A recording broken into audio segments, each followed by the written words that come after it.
Thank you very much. Good afternoon, everybody. My name is Bowinn Ma, Minister of Emergency Management and Climate Readiness, and I'm honored to be here today on the traditional territory of the Musqueam, Squamish, and Tsleil-Waututh peoples. Today, we will be providing information on wildfire preparedness and the wildfire season outlook. I'm pleased to be joined by Bruce Ralston, Minister of Forests, responsible for the BC Wildfire Service, Matt McDonald, Lead Fire Weather Forecaster with the BC Wildfire Service, and Neil McLaughlin, Superintendent of Predictive Services with the BC Wildfire Service. We also have several other folks on the line to help answer questions that you may have. This week, Canadians right across the country have been impacted by wildfire and smoke from wildfires. With heightened temperatures this week and with summer on our doorstep, British Columbians are understandably wondering what the summer will be like in terms of wildfire. This wildfire season in British Columbia is already well underway and has been since mid-April. There are currently 82 wildfires burning across the province, and since April 1st, 2023, 382 wildfires have burned a total of 520,520 hectares. Already, the number of hectares burned this season exceeds the total number of hectares burned in 16 of the last 20 wildfire seasons.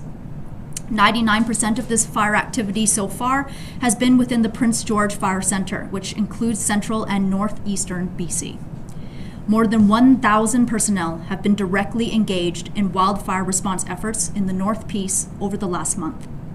Significant fires are also being responded to in the coastal region of the province. I know that this is a concerning time for people who are impacted by the Highway 4 closure due to the Cameron Bluff wildfire. Please know that this closure is temporary.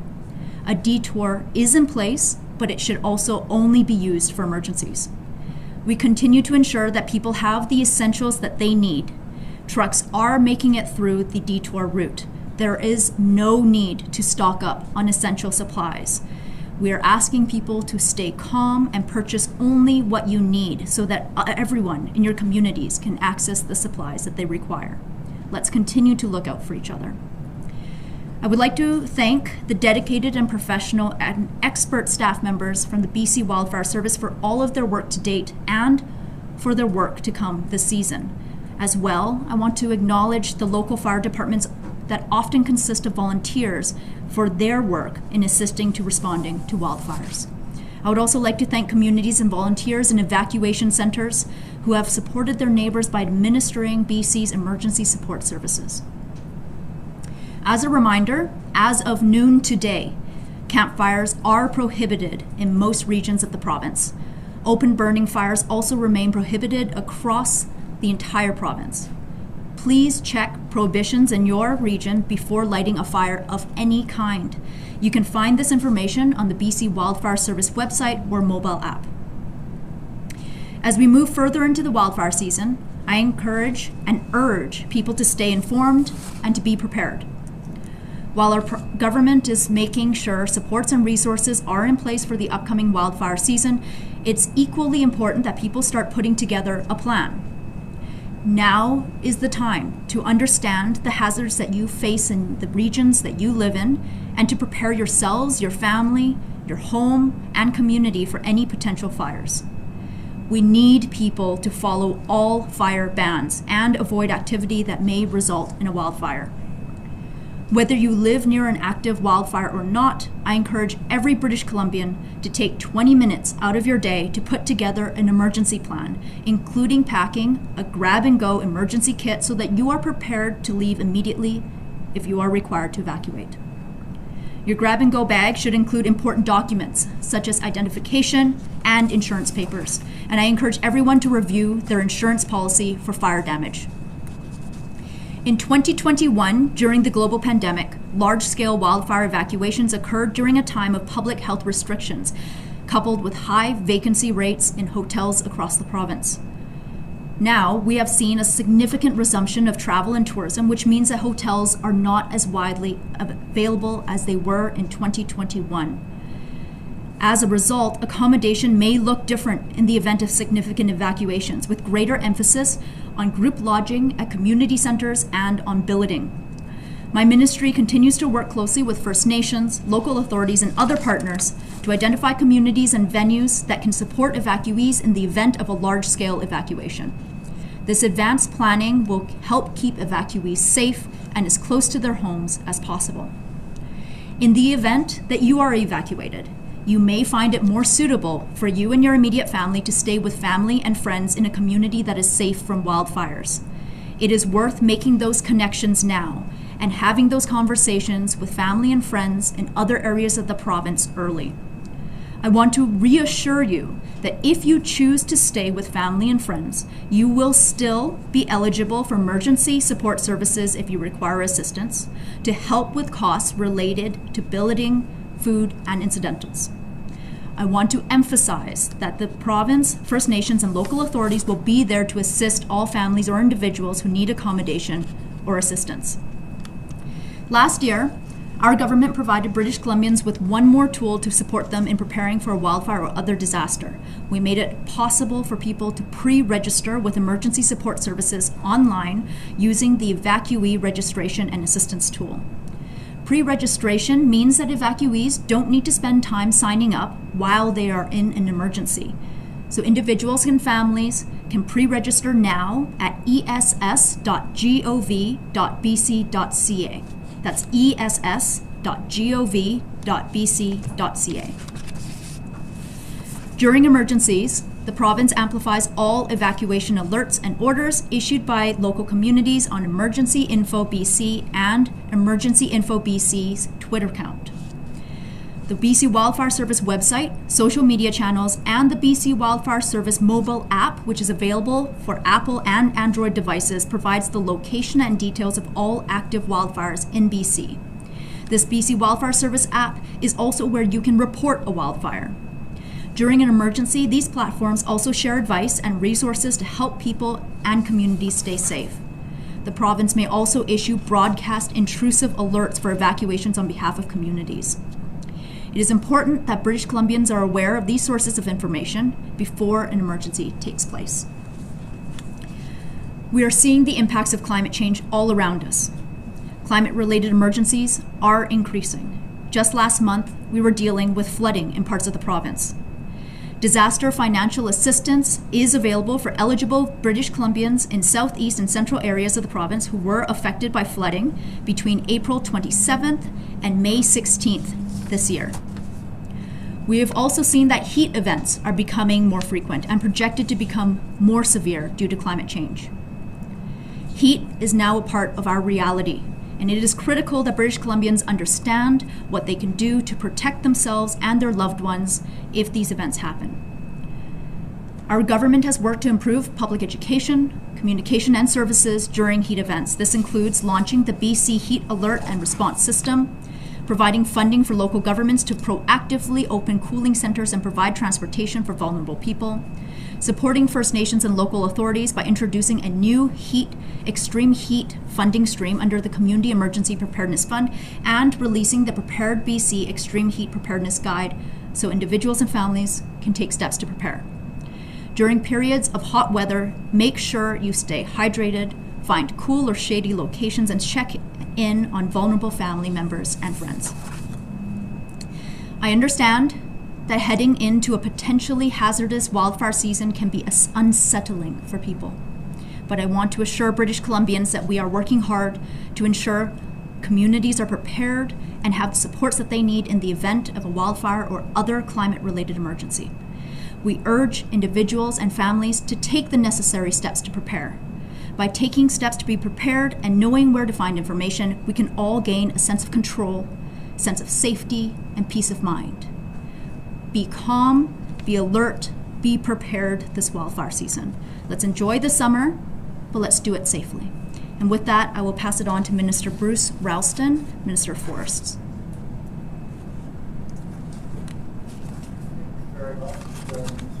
Let me begin by recognizing the First Nations and the territory of Canada. I'm grateful to be speaking to you from the territory of the Bowinn Ma Nation in Swansea. As Mr. Ma has said, there are 82 wildfires burning across the Republic. We've seen major fires and impacts this spring, and let me begin by acknowledging all the people who've been impacted by fire and by smoke. It's extremely difficult living day to day with smoke or near a fire, knowing that it might be evacuated work or work. I want to express my sincere thanks to the firefighters, first responders, emergency management teams, highway crews, and communities who are working tirelessly to keep people safe. The BC Wildfire Service is working around the clock to suppress fires, reduce impacts on communities, and share up-to-date information with the public.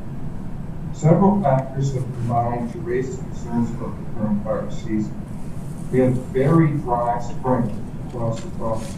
It was the hottest May on record, resulting in rapid snow. The risk of flooding has gone down, but the prospect of drought is very high. As always, our experts, who you will hear from shortly, are able to track climate conditions against the buildup of drying and dead material on the forest floor and forecast areas of specific concern for potential wildfires. These conditions, if they persist, can impact how fast fires grow and how aggressively they burn. Lightning-caused fires typically peak later in the summer. We all remain very appreciative of the 2,000 BC Wildfire Service personnel dedicated to responding to the threat posed by wildfire. As Minister of Forests, I want to thank you to those workers and their families for supporting them through what's already a difficult fire season in parts of our province.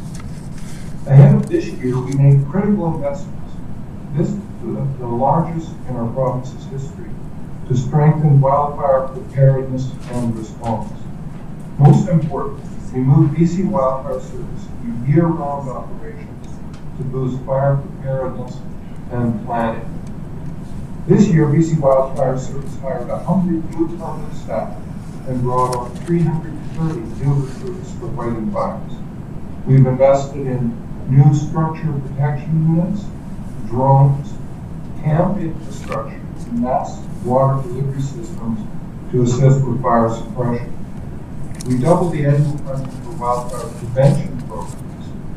BC weather stations have been upgraded, and innovative technology is being deployed to support predictive services and assist in preparedness, detection, and response. But there's still more to do.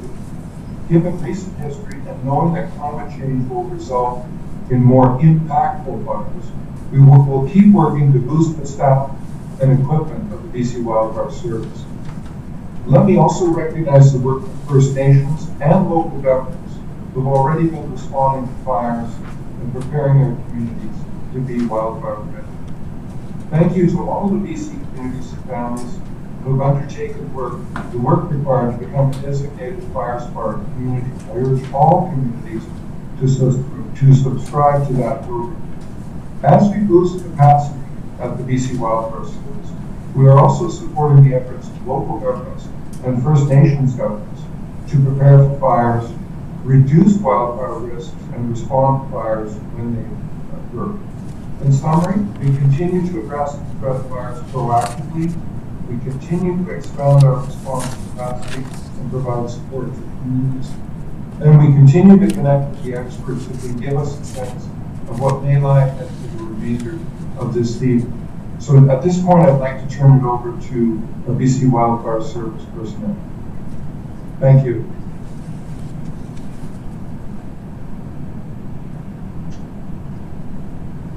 Good afternoon, everyone, and my name is Matt McDonald, Mr. Ralston. My name is Matt McDonald, the fire relief forecaster at the BC. Well, so I'll give you a glimpse of where we've been and where we're heading. I'm Paul. It just crashed. You saw it. Thanks to First Nations people.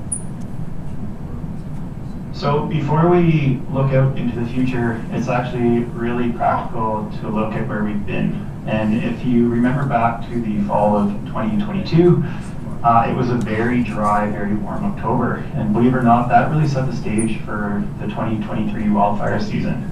In more recent memory, just having wrapped up the month of May, it was another record-breaking month, both in terms of heat and pronounced drought. And on your screen right now, you can see the temperature anomalies, so how cold or warm was it compared to normal for the entire month of May. And as you can see by the sea of red across Western Canada, it was an extremely warm month. In fact, 16 communities across the province of British Columbia set records for the all-time hottest May, and many of these records stemming back to the late 1800s.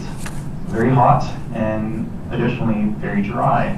The image on the right-hand side speaks to the precipitation we received or the lack thereof, and the hues of brown speak to 80 or 90% less precipitation than normal. So very small drops in a rather empty bucket. Focusing a little bit more on that heat, it was truly exceptional. And it wasn't just a few days or even a couple of weeks, it was really the entire month of May, a month which is typically cool and showery in British Columbia, was actually very hot and very dry. As an example here, we pulled out the temperatures of Williams Lake in the Caribou Fire Center, and you can see that each and every individual day we're showing temperature anomalies. So again, compared to historical averages, that were consistently 5, 6, and 8, even 10 degrees warmer than normal. And you'll notice that we only had 2 little blue bars there in the 3rd week of May. So very hot. And what this did is it accelerated the curing of our fuels, of our forests, but it also accelerated the melt of our snowpacks in the alpine. That obviously brought some concern from a Frechette point of view, and we borrowed this slide here from our colleagues at the River Forecast Center. But I'll draw your attention to the black line here that represents the rapid decline in the provincial snowpacks as we headed through the month of May. So we shed that snow extremely fast. Fortunately, there wasn't too much flooding, but again, what this did is it made our fuels available to lightning ignition. So lightning typically strikes in the alpine at ridgetop, and once those fuels are no longer buried in snow rather, they become receptive to fuel. So we've melted that snow 3 to 4 weeks earlier than normal, and again, as we approach the peak of lightning season, those fuels are ready to be ignited.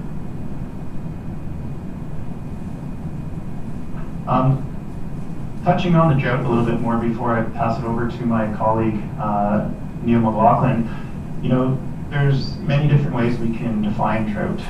There's drought from an agricultural perspective, there's drought from a hydrological perspective, and then of course there's drought from a forest and fuel perspective. And this spring and early summer, we're all agreeing that this drought is widespread and it's rather persistent. And the image on the left-hand side here shows you the total amount of precipitation compared to normal that we've seen since March 1st. So over the last 90 days, how much rain has fallen across British Columbia. And you'll notice many hues of yellow and orange, indicating drier than normal conditions. The one exception being the southern piece, which is actually where we have our large fires that are currently burning. We, of course, have the Tumber Ridge fire further north in and around Fort St. John, and then extending all the way up to the very northeastern corner in Fort Nelson.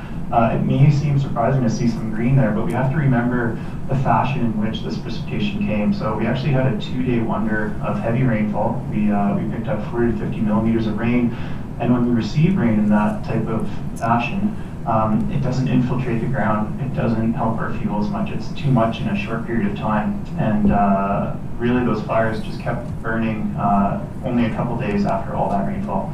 Another example I can point out here is in Prince George, in the center part of the province, where over the past 90 days, we typically would have picked up around 115, 120 millimeters of rain, and this year we only picked up about half of that at 58 millimeters. So it just speaks to the drought in not only 1 or 2 pockets, but really many pockets of the province. And to tell you more about how the fuels have responded to that drought, I'll pass it over to Neil McLaughlin, who is our Superintendent of Predictive Services. Thank you, Matt. So we're going to continue the story here and look at how these antecedent weather conditions are going to show up in terms of the fire environment and as well as in terms of fire behavior we're observing this season. And so on this graph, we're looking at the buildup index. This is a measure of fuel availability. It's composed of 2 moisture codes. that represent medium and coarse-sized fuels, as well as the shallow and deep duct layers of the soil. As this index increases, it's indicating that fuels are increasingly drier and more available to burn. What you're seeing on this map is not necessarily the index value that we would calculate, but how anomalous it is for this time of year. And so this graph represents May 29th of 2023, and the colors of yellow into deeper reds are indicating above normal buildup index values for this time of year. What that means is that our fuels are increasingly available to burn, and more so than we would typically be for this time of year. The other thing I'll draw your attention to is that there are some areas of white on the map in the southeast corner. They're normal.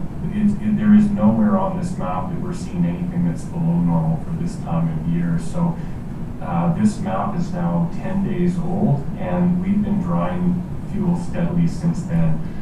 One more message about this slide. These are very slow-moving indices, and this story didn't start in May this year. In fact, we saw elevated drought levels in the northeast and the southwest corners of the province last fall, and we're carrying forward several years of dry conditions that are being further exacerbated by the weather conditions that Matt just shared. So we'll move to the next slide and look at some fire behavior and how these conditions are reflected. On the left-hand side, we're looking at a picture of the Donnie Creek complex fire on May 26th. And what's really interesting is that this fire did actually receive a fairly good amount of precipitation, 40 millimeters of rain. But in this picture, what you're seeing is that we had a subsequent 30-kilometer fire run in just 5 days after that rain was received. And this fire is now well over 300,000 hectares in size. On the right-hand side, we're looking at a fire that's in our coastal fire center, the Newcastle Creek fire. This photo was taken recently on June 3rd, and what you're looking at is the root bulb of a large tree and the depth of burn. I draw your attention to the plasky that's in the foreground. The handle on that plasky is about a meter in length, and so we're looking at a meter of fuel consumption in the early fire season. This might be typical in a really dry fall, but to see this showing up in early May and June is very anomalous. And so, why we share these photos is, one question we might get is, are you confident in the metrics that are reflective of expected fire behavior? And the best way that we can have confidence is how that reflects in fire behavior. And so these pictures are very much an indication that our metrics are a good indication of what we can expect.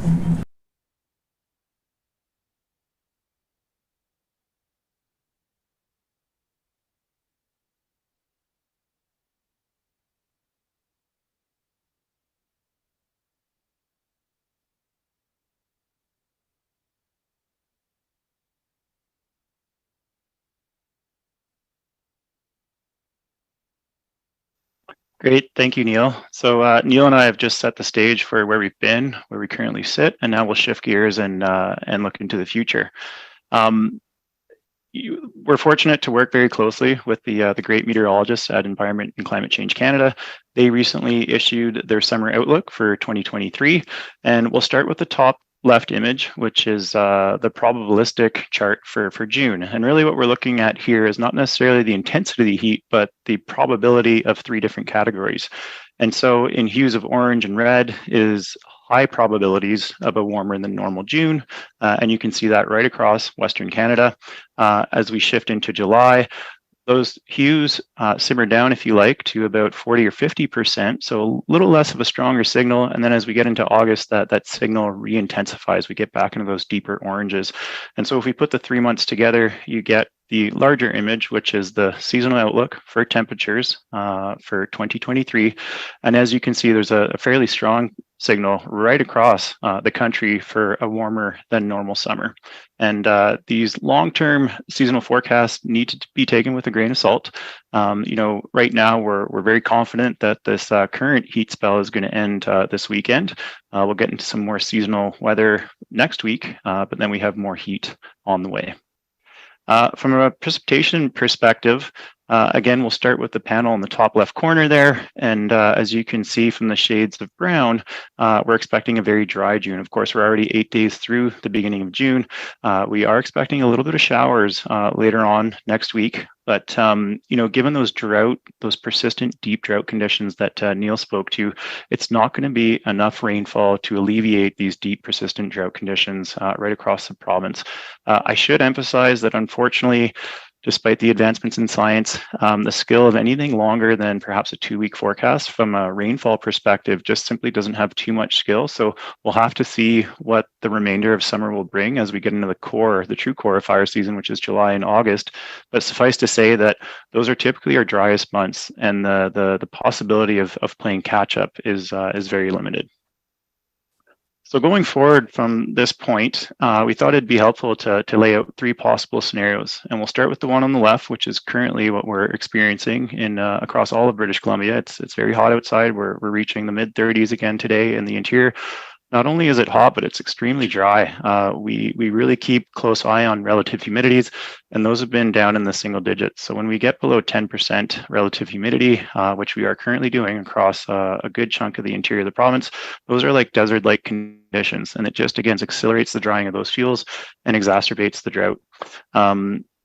And as I mentioned, we're going to be in this pattern until the weekend. We see a pattern change, which unfortunately is going to be accompanied by thunderstorms and strong winds. Will not bode well for existing fires, and then may again ignite new fires. In the middle of the screen, we have kind of the normal pattern, and typically, we get beautiful summers in British Columbia. That's a lot of why a lot of us live here, and we usually see the ridge of California that lives off the coast move up off the coast of British Columbia. And so even if a normal pattern should play out, we need to remember that, summers in BC are warm and typically pretty dry. And then the most unlikely scenario right now is the one on the right-hand side, which is the development of a big upper trough, or what we call an upper low. And these systems sometimes can stagnate on place and, deliver those January type conditions that we've had in the past. Unfortunately, there's not really much indication of that developing. Again, we're going to have a little blip in this heat and this dryness next week, which will be welcome by almost everyone. But further on into the latter half of June, it looks like we're back into scenario number 1 there. So with that, I'll pass it back to Neil to talk about lightning season and wrap up our presentation. Thank you. Thanks, Matt. So a little bit more about lightning. In the lower left graphic, we're looking at the typical time of year that our lightning season begins. And throughout most of the province of British Columbia, which is highlighted in a bold black outline, we're seeing that we typically see lightning start in the later part of May and really pick up in the month of June and through the rest of the summer. And so that's when it starts. This is important because, as Matt mentioned earlier, we've melted all our snow and we've got more land area available to ignite due to lightning-caused ignitions than typically we would at this time of year. As we look at the graph on the right, this is just showing by month the proportion of our fires that are caused by human activity, unknown causes, or lightning. And so I draw your attention to the darker shades of gray along the bottom. They remain fairly stable, between 75 and 100 starts per month throughout the whole fire season. But when we look at lightning, we see a very upward trend as we shift into May, whereas, lightning season is starting, picks up in June, and our busiest months are then July and August, where we can see upwards of 250 to 300 lightning-caused fires per month. And so, when you do the math on that, the number of fires we're seeing per week, it's a lot to keep up to. What we're most concerned about this year, as I mentioned earlier, with snowmelt now in our past, we could be seeing even more ignitions earlier, 3 to 4 weeks earlier in the month of June. So those patterns that Matt was just sharing, one of our big concerns is the rate at which we see these lightning events occur. And so, we could get scattered lightning and at a slower pace, or we could see a big weather system change that brings widespread lightning all at once. And those are very concerning situations to fire agencies where there's more fire than we may be able to respond to. And when we've got fuels available to burn and potentially associated with fast wind speeds, it's a very challenging situation for fire agencies. We'll move to the next slide and look at one more fire behavior indicator and how that's reflecting this fire season. So these graphs are showing you our drought code value. This is reflective of our slowest moving moisture code, the largest size fuels, the deepest duff layers. And our current fire season is the large map on the left-hand side. And as you see the colors of yellow into orange, those are indicating very high levels of drought condition or low fuel moisture in our largest size class fuels. They take a very long time to recharge with moisture. And when we look across the last 6 years, for this time of year, we're seeing a very different pattern on the landscape. And I do want to mention that of those last 6 years, 3 of them are some of the larger fire seasons in BC's recent history. We've included some hectares burned by that time of year, June 6th, for each of those historical reference points. And, where we're sitting this year at well over 450,000 hectares, far exceeds any of those previous years. And so quite alarming to see this amount of area burning this early in the season. And it certainly doesn't bode well for the remainder of the summer with the outlook that Matt has shared. So we'll move into some closing points for our summer outlook. I'd really like to leave you with some key takeaways. We've I think articulated several different ways that our fuels are available to burn. And there's really kind of 3 key ingredients when it comes to extreme fire behavior. 1 is that fuels are available to burn. 2 is that we have strong winds. And 3, the key ingredient that I just finished speaking to you about is that we get ignitions. And so when we put the 3 of those together, it's a very challenging fire season outlook. High elevations are currently snow-free, and so we are expecting that lightning season will start earlier. In fact, we're already seeing early signs of that with fires at upper elevations burning quite aggressively. The sustained warm conditions that Matt spoke to in terms of the summer outlook are going to further exacerbate fuel availability, but with that comes the risk of thunderstorms and potential wind events as we see these weather patterns shift, which will escalate fire load and challenge our fire suppression capacity. Now, nationally, we tend to leverage resource sharing agreements with our partnering agencies, and when we are in need, we can call on them for help. I'm sure a lot of you have been watching the news or hearing news clips about the national situation. All agencies across Canada are busy this year, and there is a real shortage of resources for sharing. And so this could be a year where we have to really dig deep and use the resources we have here in BC to address our situation. So my parting message and what I really want to make clear to everyone is that it's more important than ever to be responsible with permitted fire use and extremely cautious with any activity that could spark a wildfire. Wildfire prohibitions and restrictions are already in place for most of the province, and we should expect that they'll continue throughout most of the fire season as our fire hazard continues to go up and we are challenged by the fire situation.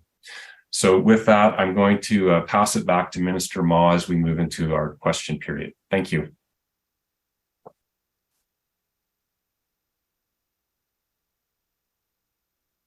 Impacting people all across the country.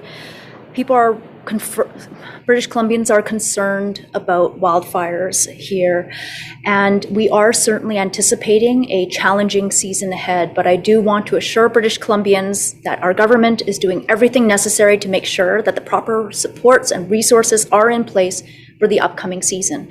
At the same time, it is vitally important that every member of our community, our collective community, every individual, every household, be prepared for what is coming as well. Start putting together a plan, get your grab and go kit together, stay informed, stay calm, be alert, be prepared. And with that, I welcome questions for our team. Thank you very much. A reminder to media on the line, please press *1 to enter the queue for the opportunity to ask a question and a follow-up.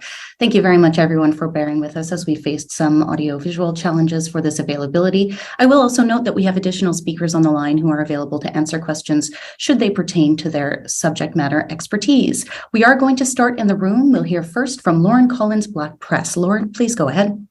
Hi. Based on the comments about the situation countrywide, is BC looking into more international resources to plan ahead?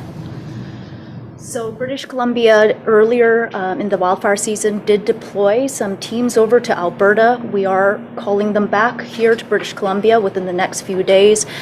We are putting in requests for additional resources and getting in line for some of those international resources as well. I'll also pass it on to Minister Ralston and his team over at the BC Wildfire Service to provide further comments. Great, thank you very much. Some of you will have noted that today President Biden spoke with Prime Minister Trudeau and offered the support of the American Wildfire Service. There's a similar pooling agency that pools national resources in the United States. And so I would turn it over to either Neil or Matt or Chris, I think is also on the line, to talk a little bit further about that. Yeah, thank you, Minister Ma and Minister Ralston. My name is Cliff Chapman. I am the Director of Provincial Operations for BC Wildfire Service. And thank you for your question about international support. So we have a request into CIFC, the Canadian Interagency Forest Fire Center, that manages Canadian resources. That's how we did deploy resources to Alberta earlier in the spring. And we have a request in, multiple requests in actually with CIFC to seek additional support for BC, not so much for the next 72 hours. We still have resources available in BC as we speak today, but it's really about trying to plan for the next 2, 3, 5 weeks. So we have requests in for, right now it's somewhere in the neighborhood of 200 staff to come and support our firefighting efforts, from ground resources, so firefighting resources, all the way up to incident management teams to support our efforts in BC as we continue to see fire on the landscape in our province. Lauren, do you have a follow-up? Look like in BC right now? I know there's provinces or fires throughout the province, on the island, up in the north, southeast. Sure, Cliff will stay with you. You probably have the numbers on that. Sorry, the question came through broken. Can I get the question again? Yes. What do the resources look like throughout the province? I know there's fires on the island, the northeast, the southeast, ongoing right now. Yeah, so resourcing right now as it pertains to British Columbia, and you heard Minister Ralston talk about our uplift that we've seen over the last 12 months as we continue to evolve as an organization, a 12-month of the year organization for better preparedness. So we have resources engaged really from north to south and east to west. And some of those resources, we would say they're on preparedness. So they are essentially waiting for the call for new fires should we receive any. And we call that our initial attack. And then we have obviously just over 1,000 people engaged right now on our current fires. So from the northeast predominantly is where many of our resources are, but we also have seen a shift where we've started to send resources to the island. And it continue to ensure that we have resources across the province for those new starts. You know, our best chance of success as we continue through whatever this fire season may bring is to really surge and focus on initial attack. When we first see a fire, when we first get a report of a fire, to really attack that fire as aggressively as we can from the air, from the ground, and with crew resources. And again, I would urge the public, that's why we continue to urge the public to download our mobile app, to know the numbers, star 5555 on your cell phone. If you see smoke, even if you think it's been reported, please call it in. If it is a repeat smoke, that's good for us because it allows us the ability to really surge to those initial new starts. And if it's an existing fire, that's okay. We'll know that from our mapping and our GIS. So please let us know if you see smoke in the landscape. Our next question also comes from the room. We'll hear from Seth, Forward Globe and Mail. Seth, please go ahead. Is there any threat to infrastructure currently, and what is the plan to deal with those threats this summer? Well, certainly there are always potential threats to infrastructure depending on the hazard that we are facing. I would say that it's probably too early to guess where those impacts are going to be, but I open up the floor to the team if anyone wants to comment on it now. I mean, certainly Highway 4 is already impacted. Maybe Janelle, actually. I'll stop talking now. Janelle, maybe you can speak a little bit about Highway 4 and what the impacts are there right now. Absolutely. Thank you, Minister. So right now we do have Highway 4 on Vancouver Island closed between Port Alberni and Highway 19. And with that closure, what we are seeing is, as a result of the fire, we have material and debris upslope of the fire that is actually coming down onto the highway. So while BC Wildfire Services are fighting the fire, we're also monitoring the fire from the air from a geotechnical perspective. So once that fire is out, we can assess any upslope damage. We can make sure that any danger trees or any boulders are mitigated prior to reopening the highway. At this point, we have seen trees and boulders come down onto the highway, but those have not actually impacted the physical integrity of the highway. Thank you, Janelle. And I think in addition to the highway impacts, we have been dealing with potential community impacts really since the middle of April. So there's been evacuation alerts and orders for communities in the Chilcotin, for communities across the Prince George Fire Center. And now we're starting to see that hazard shift to the south. So we are likely to see continual evac orders and alerts as fire season presses on. And in terms of our strategy on what we do, that is really how we prioritize fires in the province when we are looking to surge our resources to the most viable or the highest priority fires. It is about what are the potential impacts. And just as we're speaking today, we're hearing of a potential impact up in the Northeast, and not impacting a community directly, but potentially expanding an evacuation order. And as you've seen through the wildfires of note, and I encourage folks to look at the wildfires of note to get an update on where our fires are at, as well as associated evac alerts and orders. That is where the information is housed on the bcwildfire.ca website. So we will continue to see that. And it is part of the investment that Minister Ralston spoke about was an increase in our structure protection and structure defense capacity. The ability for us to send the right resources, working with the local government and First Nation government and volunteer, as well as structural fire departments, to go and deploy sprinklers, to go and set up water lines so that we can do everything in our power to protect homes and protect communities should a fire be approaching them. So that's something that's been a significant investment over the last couple of years, and we have some of our own technology now that we can deploy onto fires such as the ones in the north right now. Do you have a follow-up, Seth? Yeah, would you be able to put a number on the funding for infrastructure, like preparedness, or like keeping that number down? Right. I mean, what we know in the emergency management world, what we know is that an ounce of prevention is worth a pound of cure. Every dollar that we spend on preparation and mitigation, mitigating impacts of disasters before they happen, is worth potentially order of magnitude in terms of response and recovery costs. We saw how much impact has been caused by previous wildfire seasons, as well as the atmospheric river events as well. With the creation of the new Ministry of Emergency Management and Climate Readiness is a renewed focus and effort on those prevention and mitigative efforts. So we, for instance, have the Community Emergency Preparedness Fund that was recently topped up with an additional $180 million on top of a previously allotted $189 million. That is funding that is provided to communities and local governments and First Nations to support them in their mitigation efforts. Certainly, different ministries also have their mitigative efforts as well. For instance, when it comes to seismic hazards, Ministry of Education and Childcare are doing seismic upgrades. Ministry of Transportation also has a seismic program that they have underway. Since the Ministry of Emergency Management and Climate Readiness was created, we have announced over just our ministry over $250 million in investments in mitigation efforts to funding for local governments and communities. But that is not all that we are doing. We also recognize that it's as big of a number as it might sound right now. It's scratching the surface of what needs to be done. There's a lot of work ahead of us right across the government.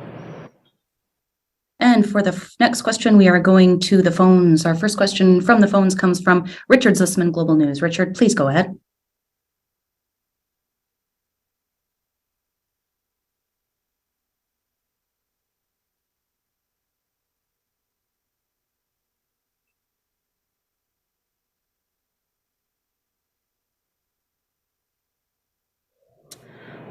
I believe that is a question for the BC Wildfire Service.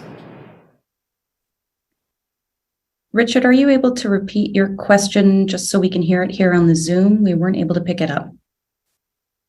Of course.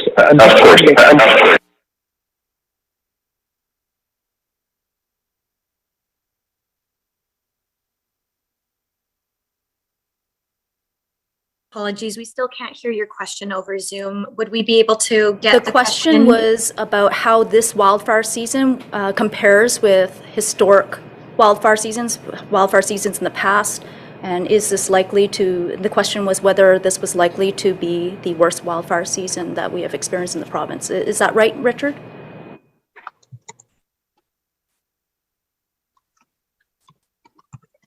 Thank you. It's probably a BC Wildfire Service question. Thank you for the question. I think this is something that we get asked quite frequently, is how does this season stack up to past seasons? You saw from Neil and Matt's presentation how we've stacked up to date. And I think it wouldn't be going out on a limb to say that this has been one of the most challenging wildfire seasons to date. So from the beginning of April until June 8th, it has been very challenging, and the numbers represent that.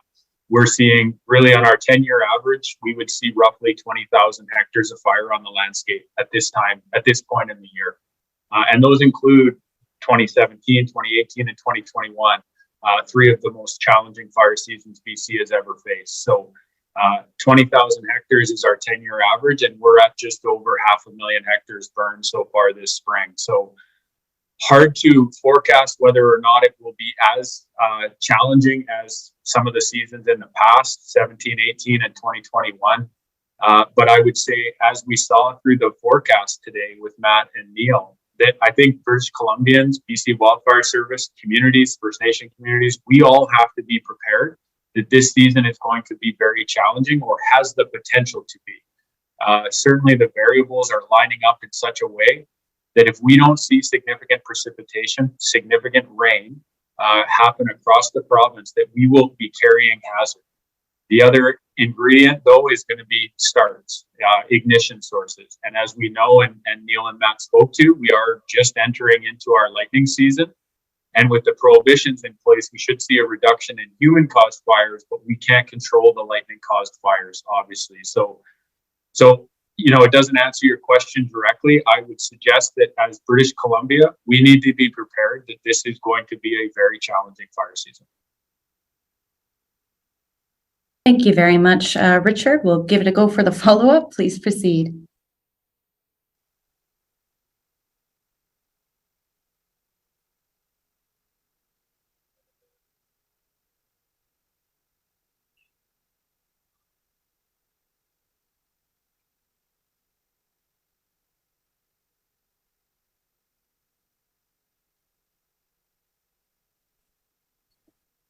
And Minister, are you able to repeat the question, as we're not able to hear it on Zoom?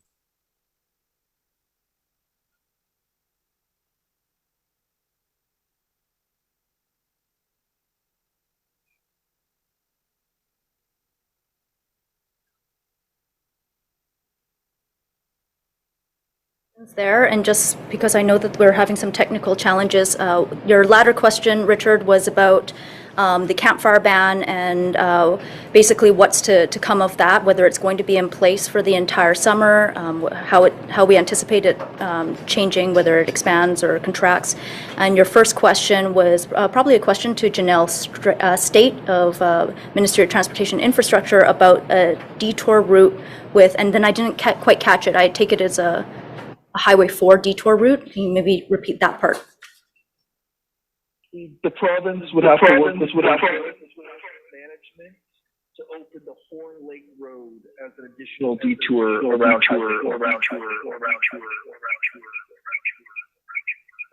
I think you said Mosaic Forest Management 4-lane detour route. Is that right?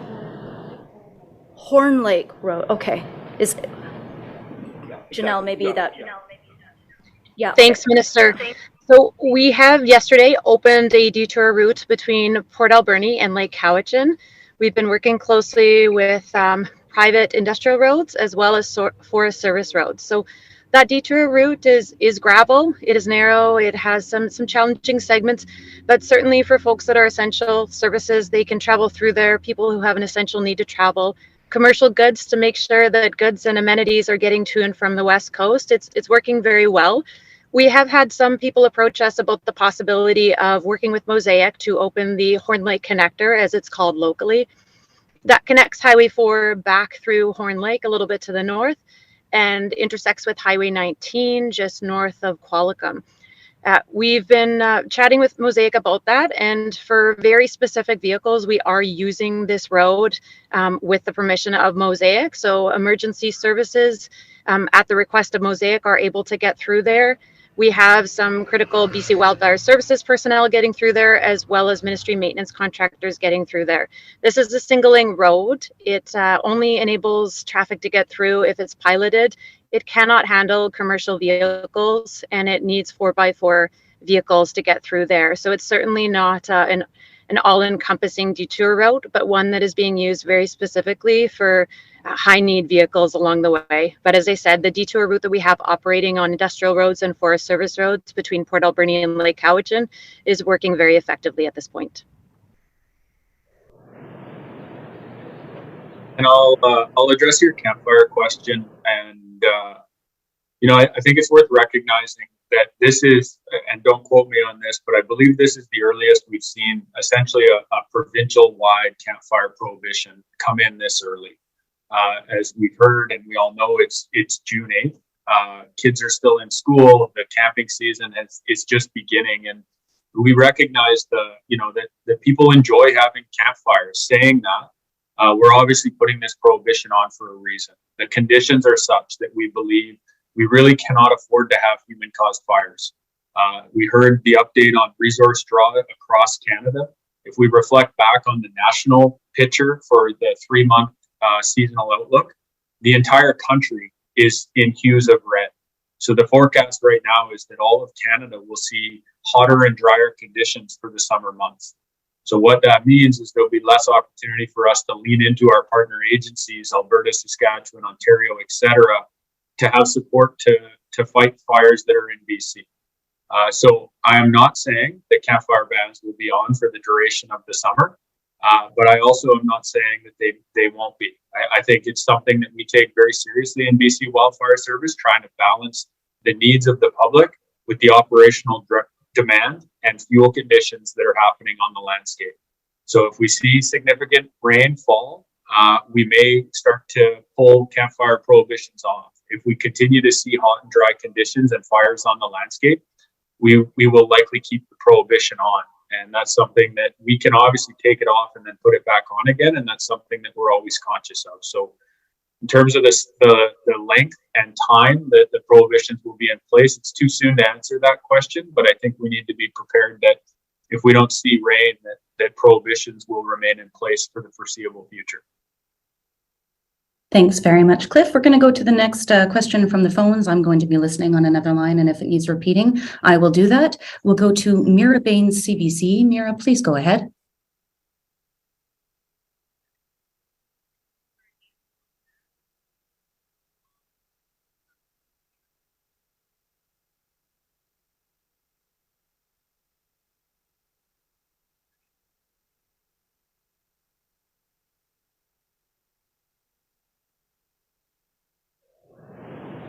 Thanks very much. Okay, so Mira is asking, what areas, Neil or Matt, are you most concerned about in the province, perhaps for lightning strikes or in general wildfire risk?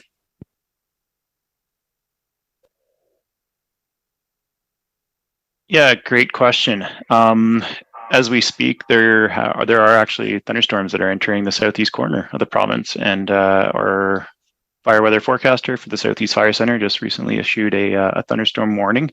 Again, because our fuels are so receptive right now to ignition. And this first round of thunderstorms entering the southeast corner, so we're talking in and around the Fernie, Elkford area, is expected to spread westward through the evening, through Cranbrook, out towards Castlegar, and then even potentially as far west as Osoyoos and the southern Okanagan. So this is a first round of thunderstorms. That pattern persists in through tomorrow. Fortunately, tomorrow's thunderstorms will likely be accompanied by some rain, very spatially diverse, so it's going to be spotty. Could pick up anywhere from 2 millimeters to 20 millimeters, but there are going to be areas that actually don't get any rainfall at all. And then, as we even get into Saturday, that signal for instability and additional thunderstorms persists and actually extends right through to northern BC. So all up and down the Rockies into that very dry northeast corner. We're anticipating isolated lightning strikes on Saturday as well. So we're going to have to see until we get through Saturday just how much lightning we pick up. Right now, the highest concentration is definitely the southeast corner, expanding westward and northwards tomorrow on Friday, and then right up to the northern border with the Yukon come Saturday. Into next week, we're looking at a quieter, what we call a westerly flow pattern, so a lot more seasonal. We're going to return to seasonal temperatures. We may pick up some much needed showers, and then beyond that, I'd love to be able to forecast lightning out through July and August, but that's just not possible.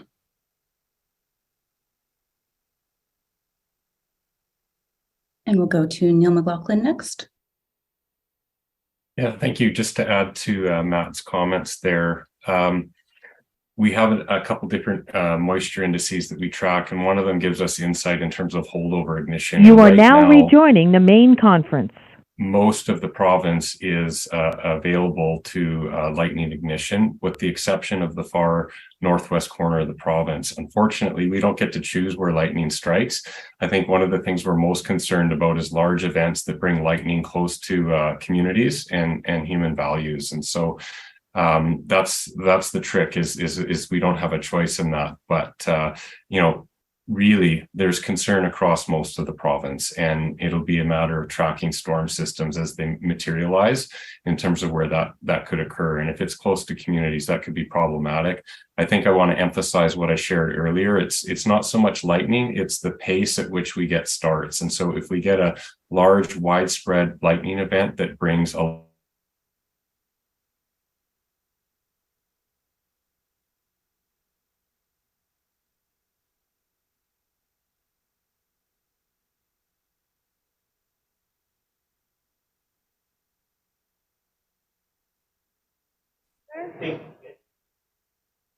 Okay, we're going to go to the next. That can quickly overcome our capacity to respond quickly. All right, another technical issue with the Zoom there. We are going to move to the next question from the phones. We heard from Joe Ruddle, Vancouver's Sun. Joe, please go ahead.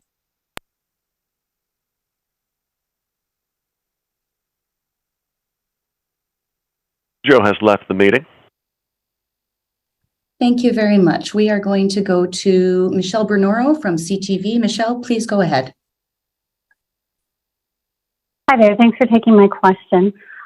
We've heard a bit about the lightning-caused fires. I'm wondering if you can tell me how many fires are suspected to be human-caused this year, and given the challenging conditions, how much of a concern that is this summer as well?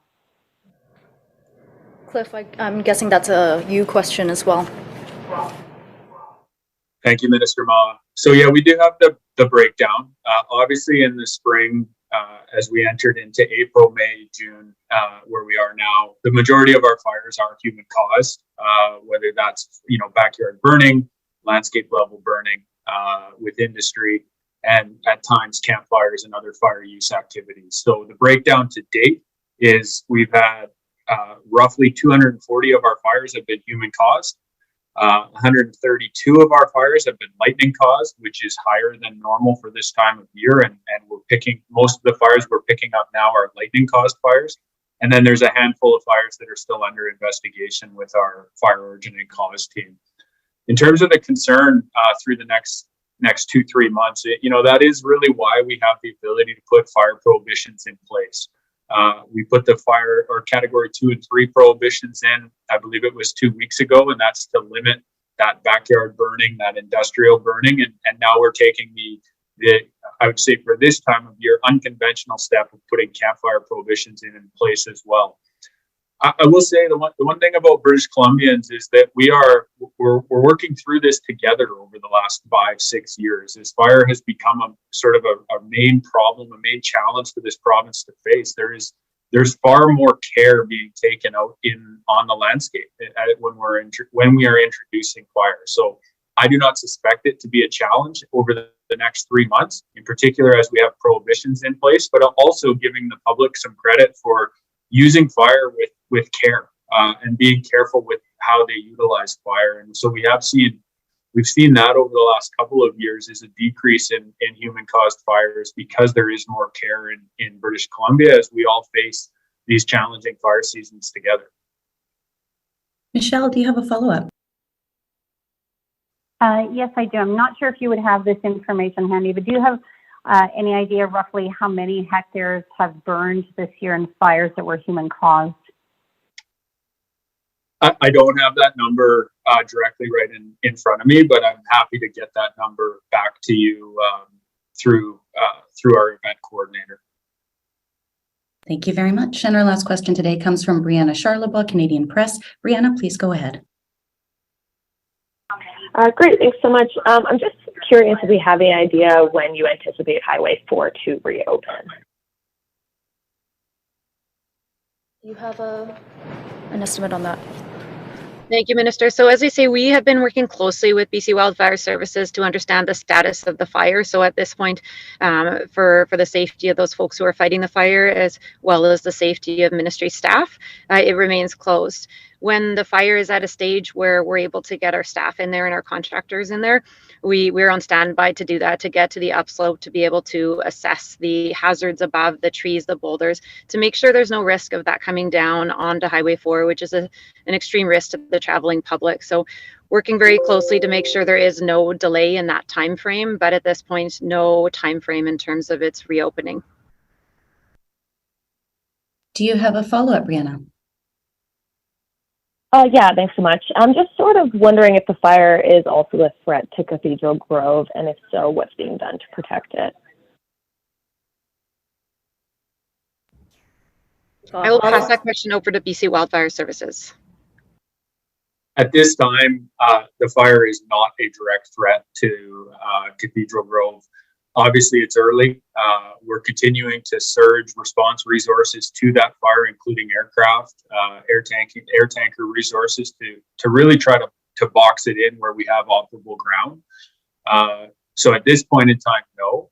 But that doesn't mean that things can't change depending on the weather over the course of the next number of days. And that's why we continue to try to surge as many resources as we can where it's safe to do so. It's steep and rocky terrain on that fire that doesn't stop us, but we have to find actionable ground for heavy equipment, for our air tanker operations and our helicopter operations. But I assure you that our staff are there and they're doing everything they can to contain that fire in a manageable box while we're also trying to deal with the challenges of the highway.